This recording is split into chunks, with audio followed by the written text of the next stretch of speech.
क्या हम उस भेड़-चाल से अलग चलने की हिम्मत रखते हैं? ये सोचने वाली बात है।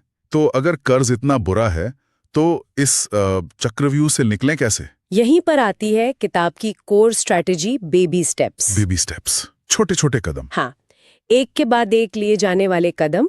आइडिया बहुत सिंपल है, जैसे आप एक बड़े हाथी को एक बार में नहीं खा सकते। उसे बाइट साइज पीसेस में ही खाना होगा। बिल्कुल, वैसे ही बड़ी फाइनेंशियल प्रॉब्लम्स को छोटे मैनेजेबल स्टेप्स में तोड़कर सॉल्व किया जा सकता है। किताब में कुल 7 बेबी स्टेप्स बताए गए हैं। हाँ, 7। हम शुरू के कुछ जरूरी स्टेप्स पे फोकस करेंगे आज।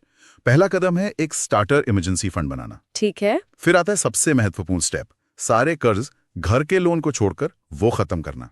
डेट स्नोबॉल मेथड से। हाँ, उसी से। उसके बाद इमरजेंसी फंड को बड़ा करना, फिर इन्वेस्टमेंट शुरू करना, बच्चों की पढ़ाई के लिए सेव करना, घर का लोन पूरा करना। और आखिर में जमकर वेल्थ बिल्ड करना। वाह, सुनने में तो अच्छा लगता है। लेकिन इस सीक्वेंस का, इस क्रम का लॉजिक समझना जरूरी है। ये रैंडम नहीं है। हाँ, इसके पीछे पावर ऑफ फोकस का कॉन्सेप्ट है। फोकस मतलब? किताब कहती है कि अगर आप सब कुछ एक साथ करने की कोशिश करेंगे तो फेल हो जाएंगे। अच्छा। पहले इमरजेंसी फंड क्यों जरूरी है? क्योंकि अगर वो नहीं होगा तो मान लीजिए कार खराब हो गई, तो फिर से कर्ज लेना पड़ सकता है। बिल्कुल।